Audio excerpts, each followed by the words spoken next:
Hello, I'm the Nostalgia Critic. I remember it so you don't have to. Jurassic Park. What can you say about it? It's a classic story of science screwing with nature. Sort of a monster movie meets family adventure, Jurassic Park introduced groundbreaking effects, heart-stopping action scenes, and continues to be Steven Spielberg's highest-grossing film. So as you can imagine, there was a lot of hype for Steven Spielberg to do another movie. Hey, you know what, Mr. Spielberg, before you even knew what you had, you patented it, you packaged it, you slapped on a plastic lunchbox, and now you're selling it. Well, Lost World.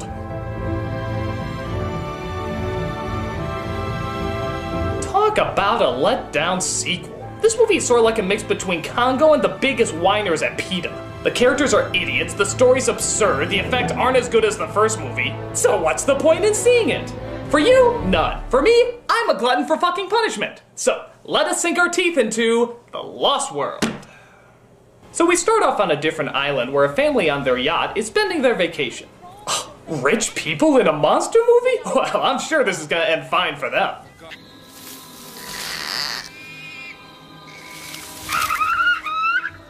Well, hello there. What are you? What little girl is this? Any real child would take a look at that little green monster and go,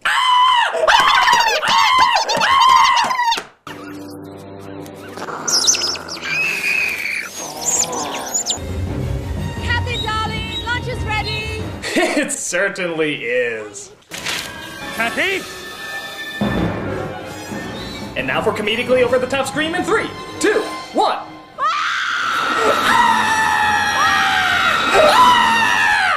Seriously, what woman, especially seeing her daughter getting eaten, would take the time to raise her arms in the air and throw them down? You do that while telling a joke. The aristocrats! And then we cut to this.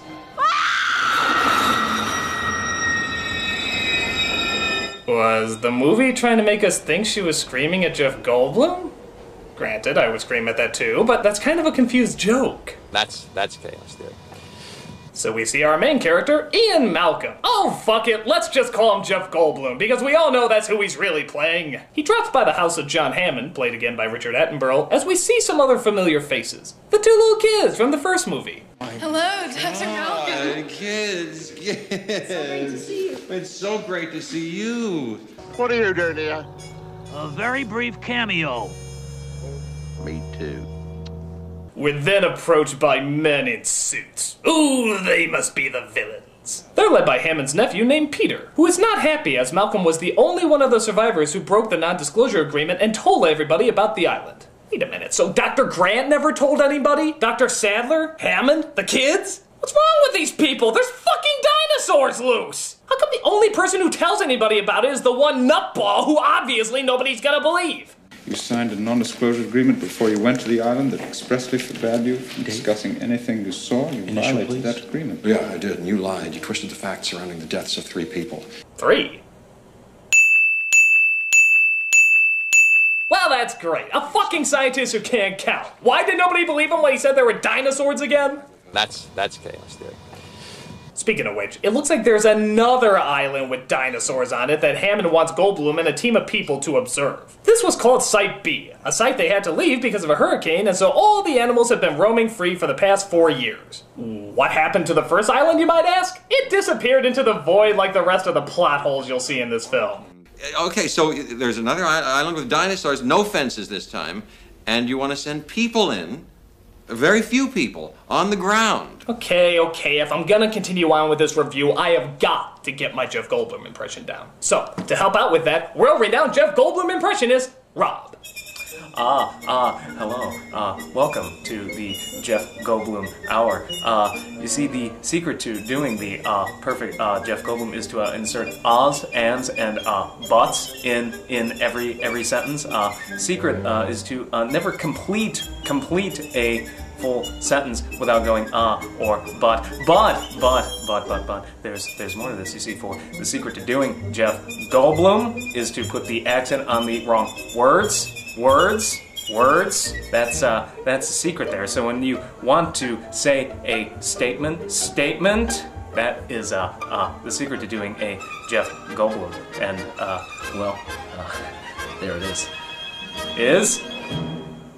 So Hammond tells Goldblum that his nephew wants to exploit Site B and bring the dinosaurs to a park in America. And of course, he wants Goldblum to go in and preserve the animals. Public opinion is the one thing that I can use to preserve it, but in order to rally that kind of support, I need a complete photo record of those animals alive and in their natural habitat. And seeing how you were almost eaten by half of them, I figure you'd be the perfect person to protect them. Goldblum, of course, says no, but Hammond threatens that if he doesn't, he'll never see his girlfriend again. You didn't contact Sarah. Paleontological behavior study is a brand new field, and Sarah Harding is on that frontier. You sent my girlfriend to this island alone? How the hell do you go on a trip to an abandoned island filled with dinosaurs and not tell your boyfriend? I guess, like most women, she just wanted to get as far away from Jeff Goldblum as possible. It's not a research expedition anymore. It's a rescue operation, and it's leaving right now.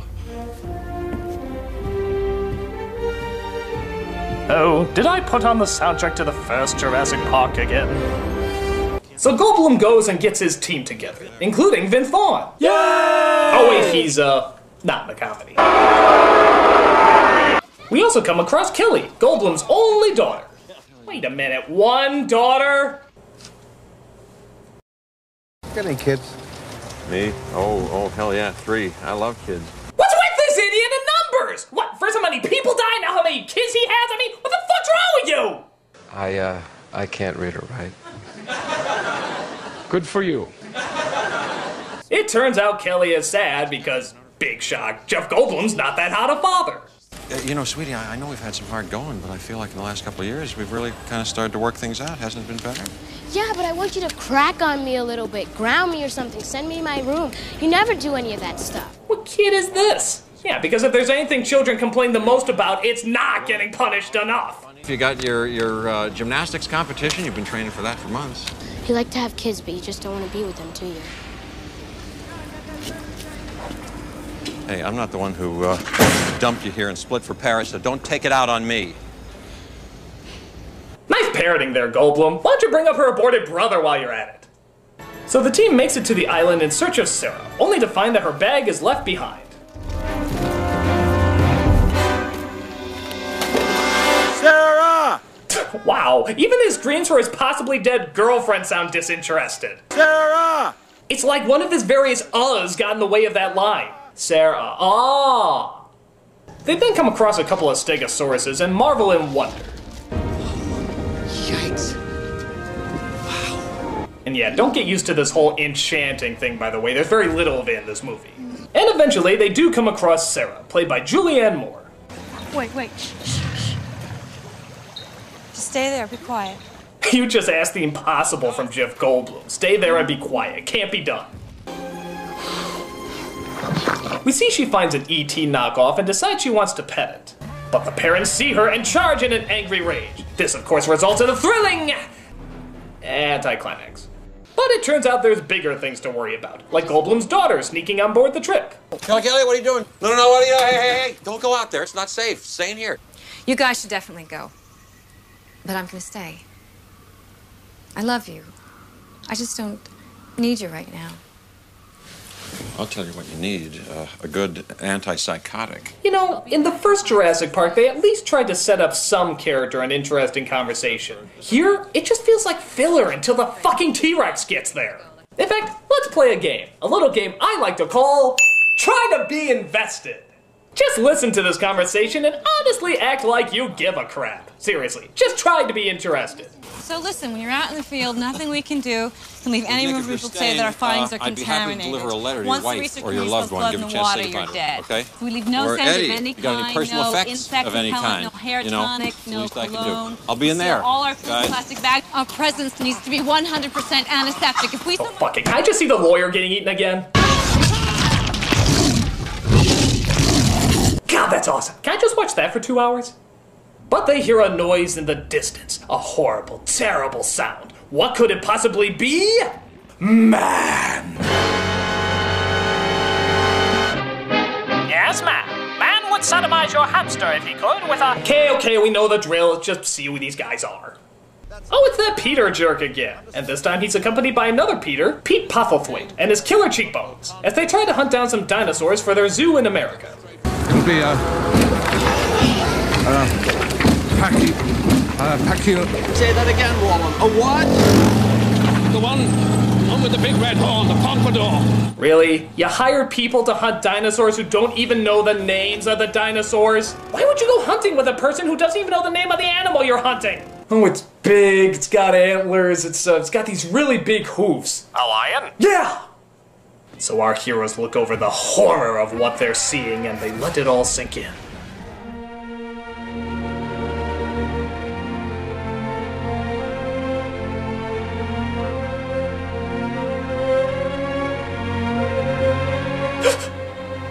What have we become? After all, we're going after innocent creatures like this. Or this. Or even adorable this. Truly, we are the savage animals! So the two Peters come across a baby Tyrannosaurus and trap it in order to capture the mother.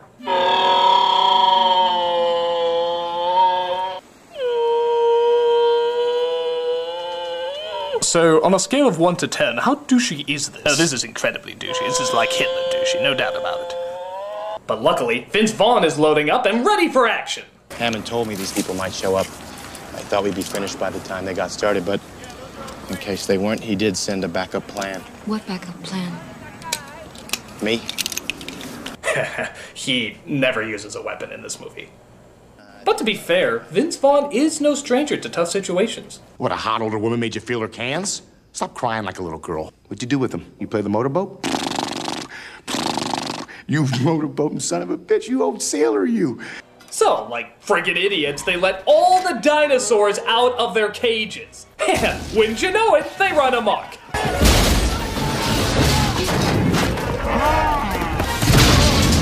Thank God they released all those animals. Now absolutely no human beings will be horribly injured at all.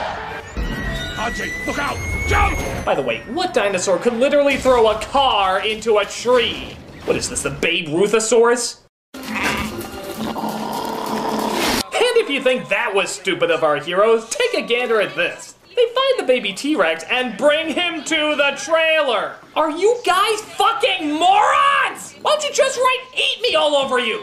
There it is. There's the fracture right above the epiphysis. Other animals are gonna hear this. Dad, I gotta get out of here, please. I wanna get out of here. I wanna go see Critic. Yes, listen to the girl. She's the only one who knows what she's talking about. In fact, let's start taking bets about who's gonna die in this movie. You got annoying blabbermouth Jeff Goldblum, idiot scientist Julianne Moore, not such a badass Vince Vaughn, or pudgy doughy guy who's only had 8 lines. Tell me, folks, who do you think is gonna die? Let me emphasize that this is who you think is gonna die, not who you wish was going to die. There you go. So Goldblum gets his daughter to safety, but they hear the T-Rex in the distance. So he tries to call them to let them know the T-Rex is getting closer. We have no idea what his metabolism is. We'll kill him with too much. We'll put him into respiratory arrest. Nick, I need your hand here. Right here. You know what? They deserve to die. No, really, let them rot. Goldblum said it himself. Nature is selecting them for extinction. As far as I'm concerned, they're T-Rex. Ciao. Dad, please stay here. Hey, I'm coming right back. I give you my word. But you never keep your word. Huh, you got a point. Well, later, bitch. I'm Batman. So, of course, Goldblum arrives just in time to recreate the T-Rex raining scene from the first movie. Mommy's very angry. Don't move. Their eyesight's based on who's expendable. This isn't hunting behavior, Ian. They came for their infants. Well, duh! Jesus Christ, we have a ranting scientist who can't count, an idiot scientist who kidnaps baby T-Rexes, and a dumbass hunter who lets dangerous beasts go. Is the black girl the only one who has a brain in this movie? So they let the baby T-Rex out and everything seems to be okay. But wouldn't you know it, T-Rexes are vengeful now, as they come back and try to shove the trailer off the cliff. They try to break the windows open to get out, but they just won't budge. Thus the trailer is knocked over the side and hanging by a thread. Hang on to something! Hang on to something! Do something! Do something! Do something!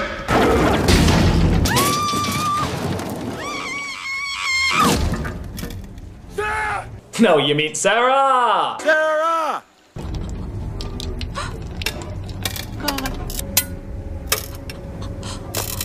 a minute, a second ago they couldn't get the glass open. Now the slightest bit of pressure is gonna bust it? This trailer's as reliable as a BP pipe!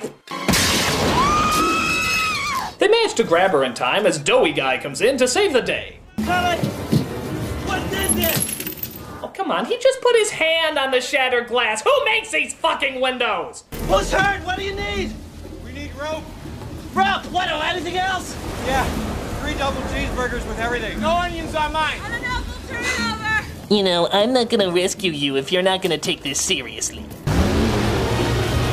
Okay, so his one Jeep somehow manages to pull up 2 trailers. Yeah, you figure that one out. When guess who returns? Now tell me, why the hell did these 2 come back? Did they just want to make sure they were still hanging there? Maybe instead of just leaving them on a cliff, they were like, oh yeah, we're dinosaurs. Let's fucking eat something.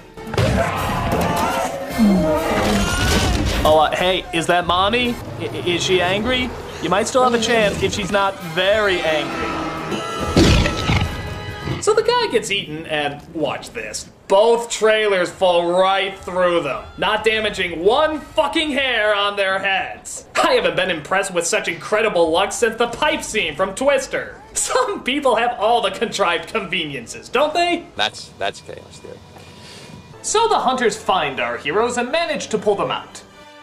I'd just like to point out it was mean, terrible man who helped you out of that incident, while those harmless dinosaurs you were trying to protect ate your Doughy Guy and kicked you off a cliff.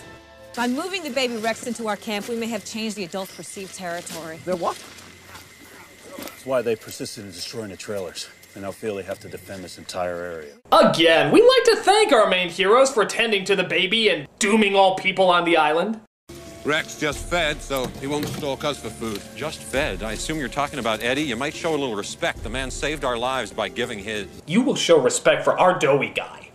My point is that predators don't hunt when they're not hungry. No, only humans do. Oh, you're breaking our heart. Oh, Jesus, they're still on blaming the humans for everything. Have you ever considered that if you 4 never showed up, none of these disasters would have happened? They would have gotten the dinosaurs and just put them in a zoo. Oh no, it's almost like what we do with other animals, you goddamn little tree hugger! Let's get this movable feast underway. So they journey to the only control tower where they can possibly make contact. Making friends with Ahab, huh? So, you gonna be in the remake of Psycho? Yeah. Yeah, me too. Fucking agent. On the bright side, maybe we can tell William H. Macy not to be in any of these Jurassic Park movies. So as they take a break, one of the hunters, played by Peter Stormare, gets attacked by the Comeuppance-saurus because he attacked them earlier. The other hunters forget about him almost as fast as the audience does. But later that evening, they hear something going bump in the night. It turns out it's the T-Rex because he smells the blood on Julianne Moore's jacket. Interesting, they said before his eyesight's based on movement, but now he operates by smell. Kinda weird, you would think he would smell Dr. Grant and the girl in the first movie, seeing how his nose was right in front of them. But hey, their ancestor's a mosquito, I'm sure their genes got fucked up somewhere. So of course everyone starts fleeing in fear and the T-Rex tries to catch up with them. Again, kinda weird. In the first movie, the T-Rex was fast enough to catch up with a Jeep. In this movie, he's struggling to keep up with a large crowd of people. In fact, didn't Dr. Hammond in the first film say, well, we clocked the T-Rex at 32 miles an hour. Well, what the fuck's slowing it down? Oh well, I guess this one has a disadvantage from the other film, seeing how this one was not kept in captivity, has been hunting in the wild for 4 years. I guess that would slow any dinosaur down. Again, mosquitoes! The genetics must be crazy. That's chaos, dude.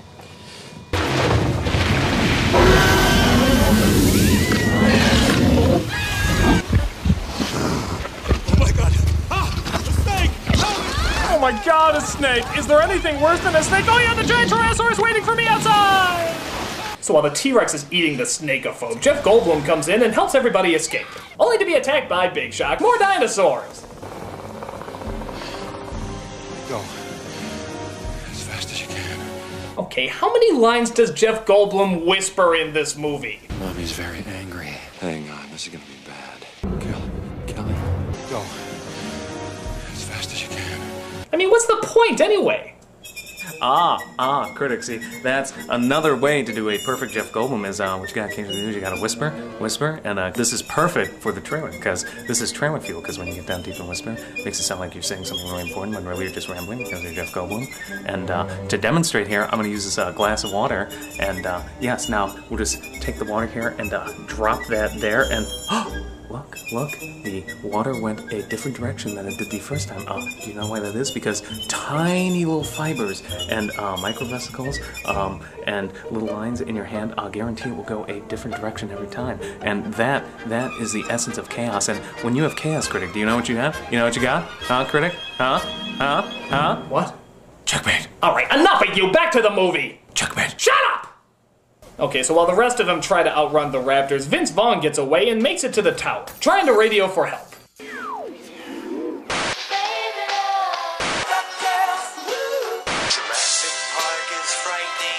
Go ahead, Harvey. Meanwhile, the Raptors attack and Goldblum's gang tries to get away from them. No, don't you remember they can open doors? And that too. He manages to hide in the building with the other two, but they get trapped on the second floor. Kelly? Kelly, no! No, Kelly, don't! It's too cliched and too contrived! Yes, folks, she's using her flips and kicks from her gymnastics class to save the day.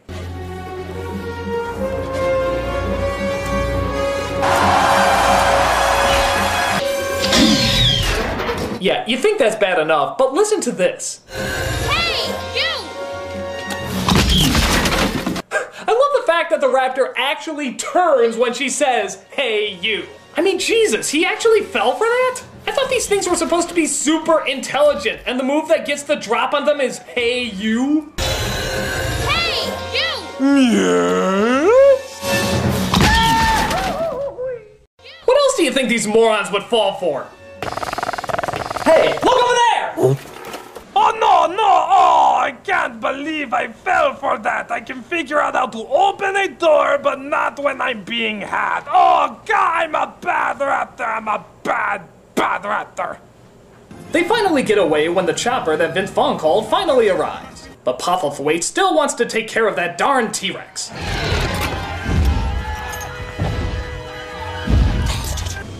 Well, that's one souvenir they won't be taking with them.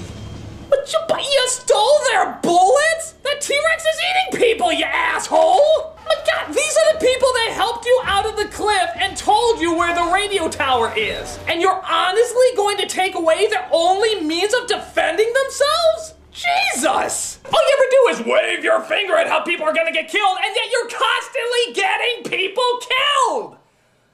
What's wrong with you? You're terrible heroes, all of you! You deserve to be shot!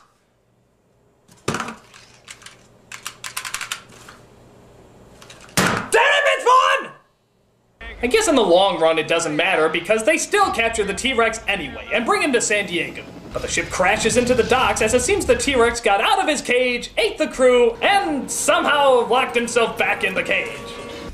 Where's the crew? All over the place. Look at this, don't you love it how the T-Rex ripped a guy from his hand and yet somehow didn't damage any other part of the room? Considerate animal, isn't he? Well, of course, some dumbass presses the button and accidentally lets the T-Rex go, allowing the monster to run amok all throughout San Diego. Now you're John Hammond. That's right, now you're John Hammond. I didn't even know we were supposed to hate him by this point, but ooh, I hate him now! So the T-Rex roams the neighborhood and searches for water.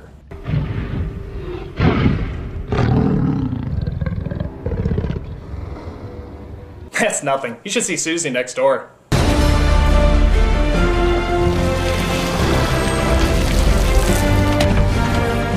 Oh look, even Boomer makes a cameo in this movie. There's a dinosaur in our backyard.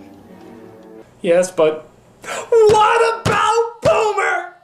Boomer will we'll get you another Boomer. So Goldblum and Moore go to find the baby T-Rex as a means to lure the father back to the boat. Hey, what the hell you think you're doing? Taking the kid. If you really want to stop us, shoot us. No, they just let him drive away, of course, because, you know, it's not like it's their job to stop him or anything. And we see the T-Rex ripping the city a new one.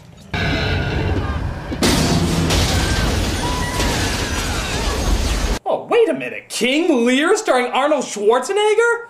Why the hell aren't I watching that movie? You go back and start again, film. I want to see Arnold! So they lure the T-Rex back with the baby, he eats that Peter bad guy, and they finally seal him back in the boat. And thus we get our last minute moral from the evil John Hammond. Oh, I hate him so much, I hate him so much. Oh wait, the music's indicating we like him now. These creatures require our absence to survive, not our help. And if we could only step aside and trust in nature, life will find a way. Dum dum dum dum. This was dumb da dum dum dum. This film was so fucking dumb dumb. Da da dum dum. God, what a terrible follow-up to a kick-ass movie. I'm not gonna act like the first film was perfect, but it was a basic fun survival flick. This just seems phoned in. The characters are forgettable when they're not incredibly stupid. The story is unbelievably forced. And the whole animal rights thing really backfires when the people trying to promote it are constantly making things worse. There's no sense of wonder, no sense of adventure. It's just setup scenes for the dinosaurs to walk in and destroy. That's it! It's a bad sequel, plain and simple. The only good thing to come out of this is maybe someone will possibly get the idea to film King Lear with Arnold Schwarzenegger. And when the highlight of a movie is another movie that doesn't exist, that's a bad sign. I'm the Nostalgia Critic guy, remember it, so you don't have to.